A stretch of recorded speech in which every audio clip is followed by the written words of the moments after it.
In this video, I'm going to show you how to use this 100% free tool where you can enter a list of URLs for websites, one per line, and check which websites are valid and working. As an example of a reason why you would want to do this, I came across a list of websites that contain proxy servers, IP addresses, and ports to use to remain anonymous online and hide your identity. And it was a rather large list, and I wanted to see which of these URLs are actually valid and working without having to type each URL or website address separately into the web browser and check, which is really cumbersome and slow. Instead, I was able to input this list right here in this text box. You click this button that says Test for Valid URLs. This black text box is your feedback window. It tells you what the program is doing while it's doing it. Website addresses that are good and valid will appear in this green text box, and the ones that are not good or valid or are extremely slow will appear in this red text box.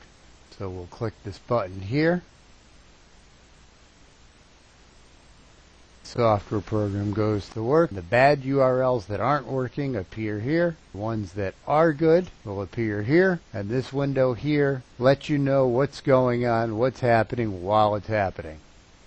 And as you can see, a lot of the URLs are no good and not working. And if I tried inputting each one of these website addresses one at a time into the web browser and checking them that way, it would just take a lot longer. And this tool is extremely easy to use. It's free. There's instructions on how to use it here. And there are no annoying pop-ups begging you to subscribe, blah, blah, blah. You know how that works today on the internet. Feel free to come here at this website address, advice.solutions/7, and use this tool 100% free.